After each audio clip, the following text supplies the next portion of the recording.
on, let's go outside, let's take a walk in the sun. There are things to learn and things to see, a big wide world for you, your dog, and me. Dog Talk. One of our main missions on Dog Talk is to get people to acknowledge the value of rescuing an animal from a shelter, from a rescue organization. It is so important that people understand there are treasures in those places. Little dogs who are healthy and need a home. Now, the next thing that we say is interact, right? We want the dogs off the couches and out of the backyards, and to give a dog a life, not just living with you, but a life. And my guests today have accomplished all of that. Nancy Haddock, how are you? I'm fine. And here we are again going to a different country. Campbell, how are you? I'm good, thank you. And you are from? I'm from Scotland. From Scotland, of course, of course. Fine country. A great country. And Linda Early, a great photographer. Mary, vet tech, best one I know, smartest lady in the world. All of these guys, every single one of them, have beautiful animals who they have adopted. So today we want to kind of talk about this. This dog, Seamus, which is Nancy's dog, you got Seamus when? I've had Seamus about 3 years. I adopted him when he was 8 months old. We just mentioned your name, and there you are. Said, okay, Pat, I'm ready for my close-up. Yes, I am. So you got him from a rescue in... Actually, I got him from a personal friend in Texas. She found him in the shelter. He was scheduled to be euthanized the next morning, and the Border Collie rescue in Texas was full. So they went ahead and filled out the paperwork, and she just took him home and fostered him. So this is the thing. She takes the dog from a friend in Texas, brings him here. Now, we acknowledge that you are an excellent trainer. Number one, that's, you know, your reputation as an agility trainer is outstanding, and everything that you do with Twister Agility and dog sports is well known. But this guy, little guy, Seamus, come here. This little guy is now a champion. Tell me about that. Well, Seamus, he's still very young, but in the last year and a half, I've been trialing him about a year and a half, he's earned 16 titles in 3 different sports. Most of them agility, but he just loves to perform. And this, of course, is Seamus's picture over here. And the dog has such great value when we think about losing this animal when he has so much to offer. It is incredible. So Campbell, tell me, your Sheltie was actually a rescue dog. Yeah, Skipper was surrounded. You want to pick him up, and then we can see him maybe in your arms there. So tell me, where did you get this guy? Yeah, he was surrendered by his owner to the local Sheltie rescue. And we got involved. We had originally wanted to just foster him because we already got Shelties at home, but he came home and within half an hour had decided he wasn't going anywhere. And this is what you call a foster failure. Yep. Been there, done that. So tell me, have you interacted with him then? Yeah. When he first came to us, he was very nervous, a lot of socialization problems, and got him involved in agility just really because I wanted to help socialize him and get him used to people, and it's completely changed his character. Ah, so he had fear, a great deal of fear? Yeah, he was very nervous. He growled at people, and we're still working now on it. He's a regular guy. Yeah. There you go. That's excellent. So Linda Early, everyone, of course, you are renowned as an animal photographer, but yours is also a rescue, and tell me about this little dog. She is. I got her probably around 6 years ago at a local rescue, and it was kind of love at first sight. I went out to look at a few others that they had on their website, and I just didn't connect with them. And sometimes you just know these things. They you know, brought her sometimes out, and she wasn't even on the website, and it just clicked. That's And I astounding. knew. So what do you do with her? Well, I do agility. We go hiking. She just my favorite companion. Isn't that? And you know, when it's just, I could almost weep when I think about losing these 4 animals could have been euthanized, but for your generosity and love. And this is, it is so huge, guys, so huge. You too can have a champion. Mary Carter, tell me about your dog. Well, I met Tater in 2009. His foster mom had brought him to an agility trial, and I met him, and I didn't know he was homeless at the time, but when I found out, I knew he was my dog. So how has he done? He's done really well. He competes in the masters level in one venue in agility and advanced in another, and his favorite thing is disc. Yes. And he is, of done a course, little bit the Border Collie. And of course, this is what Seamus is. You know, it's astounding. Am I right, guys? Oh, yes. I mean, think about it. Now, all of you are very active in this, but if someone just wanted a dog for a companion, these dogs make great companions. And they're sitting there waiting. They are waiting for someone to come and give them a home. I just get tingles from it. Linda very graciously made all of these. I love all of these pictures. They are wonderful. And this one we would like to give to Mary. Yay. As a gift to her. This one is of Shamie, and we'd like to give it thank to you. you. There's one right behind you, Campbell, that belongs to you. I know you're holding your dog right now. Maybe you can't take it. And Linda, of course, yours is there. And we hope that you enjoy seeing them in this way. What acute energy, what happiness. These dogs are all happy, and isn't that what we're after? I think so. I think this is it. Guys, we're going to take a break, and when we come back, we're going to deal with some other issues, but this one is so huge. Please, please visit your local shelter, your local rescue. If you have a certain specific breed, there are so many breeds out there to do this with. So please do that for me, do that for these dogs, do that for these people. Am I right, guys? You're right. Okay, we'll see you in a sec. A1 Pet Emporium is Oklahoma's authority on healthy nutrition for dogs and cats. Quality does not have to cost more, and we only have the best. If your pet suffers from allergies, digestive issues, skin infections, or hair loss, it may be the result of their diet. A1 Pet Emporium can help. We offer pet portraits monthly, adorable rescue animals every Saturday from noon to 4, and free dog and cat food samples. Locally owned and operated, we want to be your neighborhood pet store. Occasionally, my friend Marilyn King calls me and she said, Pat, there is a man or a woman that you need to interview. This person is so interesting. And you know what? I trust Marilyn because she has OKC Pets, the magazine, and does a fabulous job. We are very appreciative that you are one of our sponsors. And you know, Marilyn has not only a good eye, but a great judge of character, this woman.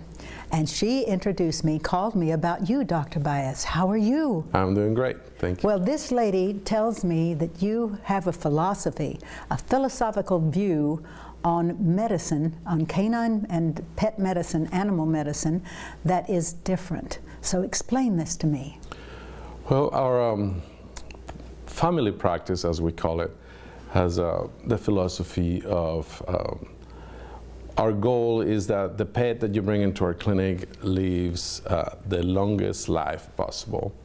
And we see that with preventative measures as opposed to treating. So, I mean, this is really not our original thought. Mm-hmm. This has been done for some corporations before. So we work with what we call it a wellness plan. The wellness plan, and this is what fascinated me because there are a lot of these organizations, these institutions around for humans. Right. And they are so logical. It makes such good sense. Why, you know, treat a symptom when it comes in. If you could establish a wellness factor with every pet of every owner, of course it might put you out of business, but by the, by the same token, it will help so much in the longevity with these pets. So what is different? What do you do? It's a tailor-made wellness plan. What we did, you know, I worked emergency medicine for almost 30 years. So I've been on the other side where all these dogs come in with all these illnesses and diseases. And It's disheartening sometimes, isn't it? And one of the things that I always thought, that always stuck to my head is a lady will come in and say, I don't understand why my dog is sick. I give him his shots every year. And this thing, and I'm pro-vaccination, so Yes, yes. we vaccinate all of our dogs. Every we 3 get our years? series in 3 years, but we tailor make it. We don't just, you have a dog, your dog needs this number of vaccines. Mm-hmm. We sit with our client and we see their lifestyle, we see where the dog is going to go, where the dog's, if your dog is never going to go climbing in the Rocky Mountains, there's really no reason to give him a certain vaccine. If your cat never gets out of the house. So we have, and then we let the client decide. Yes. We say, listen, if You give them the facts. Right. Exactly. So after seeing how much people believe, in their hearts believe, well, my dog should never get sick because I vaccinate him every year. And that's all. Yeah. So where we fail, I felt that we as veterinarians are failing is it's a little bit of misleading information. Listen, not because you vaccinate your dog, it's never going to get sick. Instead of, at our clinic, we thought, okay, let's see how can we prevent other things.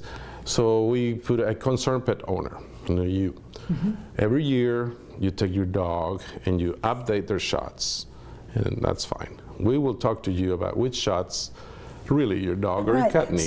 So do you push supplements at all? So it depends. It depends on each individual. So what I'm hearing, which is astounding, is that you judge every dog individually. Every individual It has to dog, be. you sit down and you talk with the person. Boy, this is wonderful.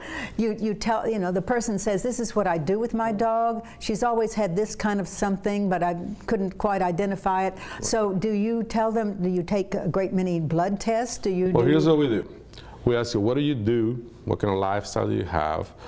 What kind of dog food do you feed? How many times do you walk your dog? What kind of dog he is? Your how old he lifestyle is. with the dog. So then we tailor it. So, okay, the most common thing that we want you to do is quit worrying so much about vaccinating your 10-year-old dog, and let's go ahead and do a radiograph to check the shape to the size of the heart. Let's do a urinalysis to make sure that your dog is not have a condition that could be being prevented right now, and let's do some blood work. So do you think then that you keep mentioning the vaccinations, do you think they're detrimental after a certain age? I personally, in my opinion, after a certain age, the vaccination part should be not too concerned about. Okay, so then, so what I'm hearing is that when they reach a certain age, concentrate on their lifestyle, concentrate on what they are doing right now, give them the proper food, which you suggest. So, and you run blood tests and you do urinalysis And radiographs. and radiographs. This is fantastic. And instead of spending your money and here's what happens. And this doesn't make me very popular. Like I said, I work in an emergency clinic and talking to the veterinarians. I said, man, you really need to quit vaccinating this 13-year-old dog, and you need to do clean his teeth. All right, let me ask you a question. As a 13-year-old dog who probably with anesthesia is going to be a little weak, you have to be very careful about that. So should you clean the teeth of a 13 or 14-year-old dog? Oh, we clean 15-year-old dogs' Okay, teeth. so you feel that's very important. It saves lives. I mean, Yes. the oral hygiene, dental health, it's to me is like a lot more important than getting the Lyme's disease vaccine or I love that. coronavirus. Yes. That I never saw a case of coronavirus in my 25 years of emergency And medicine. I brush my dog's teeth, which is people look at me like I'm a little spacey, which I probably am. Sure, But you have to. In humans, tooth problems can cause great problems to your heart, to your mind. It's the same thing internally. in pets. The very same thing causes so, arthritis. so which are the three heart most condition. important then? The teeth cleaning and getting once a year like a urinalysis test, Right. and what else? Well, oral hygiene, proper nutrition, exercise. One of the things that I tell my client, the first thing they come in with a puppy, I said, it's a Jack Russell. this dog is going to last you at least 15 years. So to get the client in a mode as and this is a long-term thing, 15 years. You're probably going to, if it's young, so you're probably going to be married and with children, and you're still going to have. So what we're going to do is we're going to try to get 18 years out of your dog. Do what we tell you to do, and we're going to do all of his puppy shots and the series of puppy shots that are necessary and needed. Yes. And then we're going to concentrate on proper nutrition, proper oral health, and exercise. All right, well, let me ask you a question then. What do you think of the holistic medicine? Is it the same? I have no problem with holistic medicine. I mean, we do a lot of, science-based holistic medicine in our clinic. I like to have scientific facts. Yes, You which bring is me your important. dog, my dog has arthritis, and tell me, well, I'm giving him these pills. I say, okay, how does it work? I mean, Exactly. any So change? it's more of a definitive diagnosis than when you can use that. And we'll try it. I mean, I'll let you try it. Yeah. Try your pills. I love this. I love that. You were absolutely right. You have wisdom that I'm astounded. Oh, well, I am astounded. Will you come back and give us some more of your great wisdom? Anytime. I would love to. There's so many things that, like working on the emergency type of the dog medicine, I'm starting to do into our day. This is a daytime family practice now. Exactly. So I've been able to see puppies grow. You know. So where can we go if you have people out there that say, oh, that is going to be my next veterinarian? Where do they go to find you? Well, we have Midtown Vets. Midtown, Oklahoma City. It's flourishing. It's the coolest place right now in Oklahoma City. Is Midtown, and we're right on 10th and Harvey. You have a website or something like that? We have a website, it's midtownvets.com. And, Midtownvets.com. and we have a Facebook page, which has been a tremendous system of information. Oh, yes. Oh, it is. All of that is wonderful, that kind of media attention, which it is. It's total media. I thank you so much. Thank you, Dr. You're very Baez. welcome. It has just been wonderful. And as I say, if you will come back with your words of wisdom, we would deeply appreciate Anytime. it. All right. And thank you so much for bringing him over. You are so good at pointing out the right people.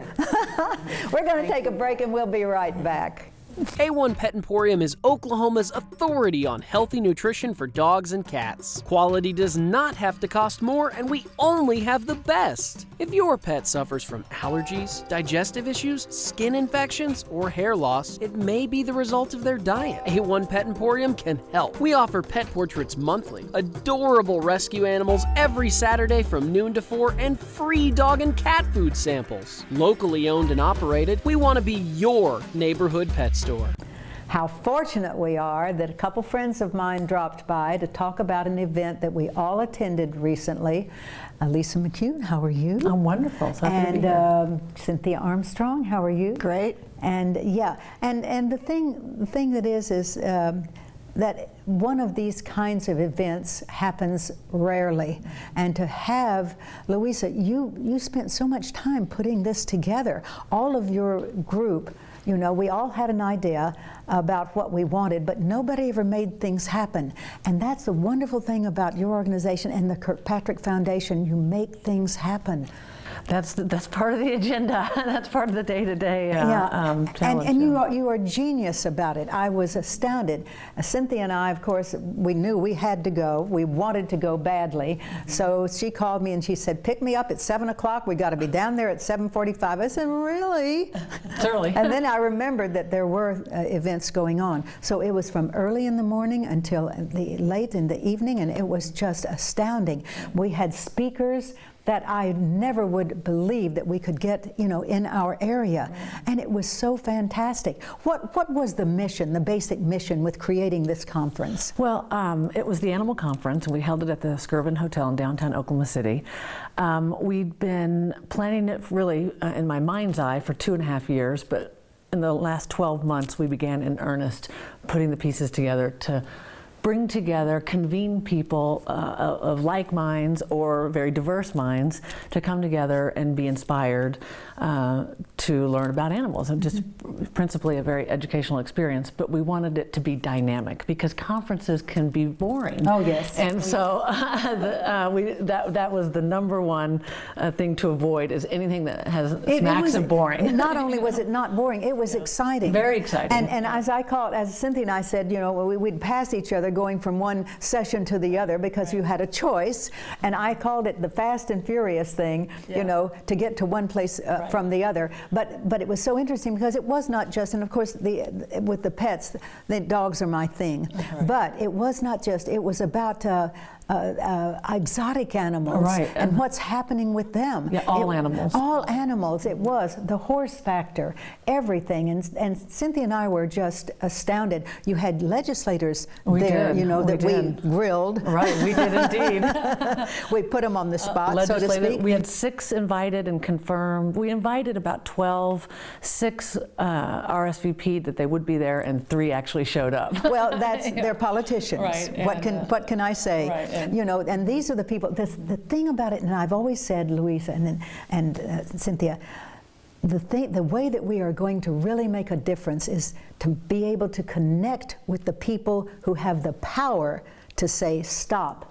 Right.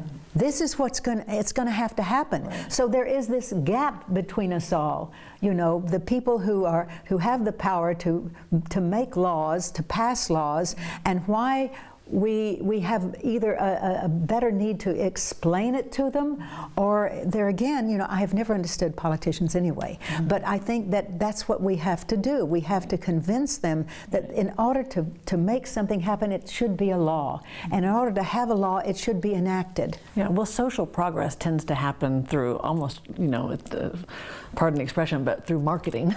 Yes, it is.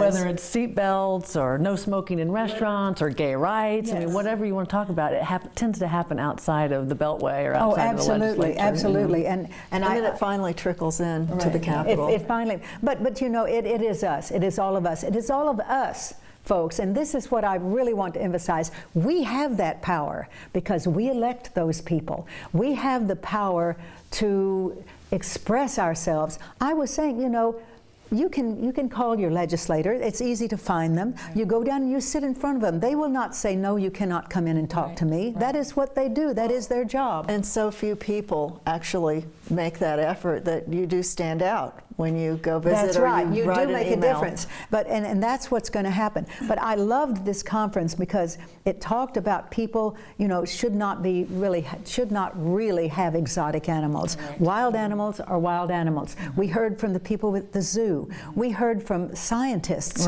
you know, who explained to us. We heard from the people with livestock, you know, learning how to do this better in a more humane way, but something that would complement their business. And it was so enormously successful, I felt. Yeah. And every person who was there, without question, needed that. Education. You know, it's all about educating. Educating is learning the truth. Educating is finding out. Yeah, I was so happy that, you know, it was 2 full days and then the Sunday afternoon and evening. So it was really a 2.5-day conference. We had 307 people registered. I was sweating those registrations for the 3 weeks preceding. But on Monday, it started at 8:45, and then we had the cocktail hour on the 14th floor of the hotel scheduled for 5 p.m. And really, our afternoon plenary speaker extended his remarks, you know, almost to 5:30, and the room was full. I expected people to trickle out and sort of fall away by the afternoon, but they didn't. Yeah, you do that when you're bored. You do that when you get distracted. There was none of that. None of that, because everything held you in your chair because you were allowed to interact with them. You were allowed to express your opinions. You know, going to the zoo.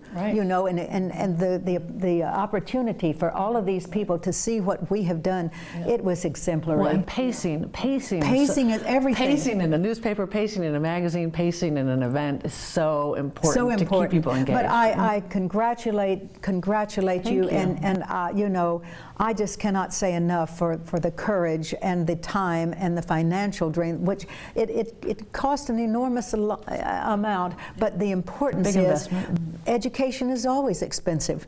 because you have to keep doing it and doing it and doing it. But when you do it in a way that you did, it may be expensive, but it is impactful. It is, You and get it is. you get the feel. there were results. I heard The so many results. great I comments. did too. It was Really, people were unexpectedly overwhelmed by how Overwhelmed. successful It was, I think. it was. Yeah. And it's only once every 3 years. Well, as I say, we're looking forward to it. I know it's going to be hectic for you.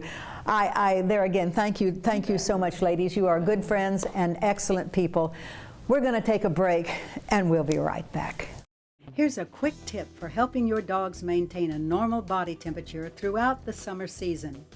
Provide cool water pools for them to hop into. Plastic baby pools are great. Also, new plastic cement mixing tubs are very inexpensive and sturdy.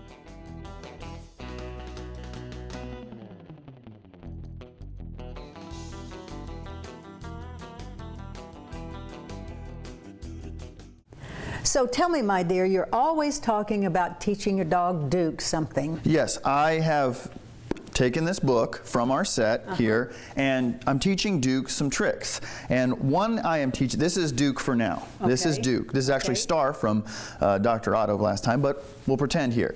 And this is Duke's favorite toy. This really is. He was very upset that I brought it here. Uh-oh. But I gave him a bone, so that's... There you go. Okay. And so what you do is you're teaching the dog to fetch. Well, your dog's going to need to know fetch first, but this is a find the ball activity. So you got to teach Duke here, good boy, to smell the ball, to get familiar with the Right. scent. And then you can go hide it. And your dog will go and find it. And the reason it's good is you start using the smell. It's a little detective Excellent. work. Yes, yes. And- I know this process, and it is good. And you know what? Because of the way that they do scent, you know, you have to be sure and establish that it is something. So you put it a short distance, then you put it a little further distance and a little further distance, so that the first time you do it, and I would suggest that you take the ball, you show him, you put it under something here, and you say, "Where is it? Where is it?" You know, and then he goes and finds it. Or you can hold on to him when you're holding him, and you let him see the ball. You put it over here and say, "Can you get this? Can you get this?" And he goes and, then he goes grabs and it. gets it, yeah. Exactly. So that it becomes a game that he will bring you that ball to do that. And game. what I really like about this book is the next step of the trick is you can do that with your own self. You start getting the dog to smell you, then you go hide, and it's an activity you guys can do together. Now, Duke has not reached that level yet. He gets too excited and wants to follow you. See, and this is excellent, because they do that a lot with dogs that use their abilities to scent, ground hunting and this sort of thing, tracking and this sort of thing. That's the way they do. They take the scent of the person or a particular scent and lay it out, and they go and find that person with the scent. It is excellent. You're doing such good work. I feel pretty good about it. Oh, so. I know you love Duke, and I know he loves you. You know, once again, we want to mention the OKC Yes. Pet Magazine. This is a wonderful magazine, guys. Pick it up any place that you can. The articles are outstanding. Have a great, great week, and we hope to see you next week. Take care.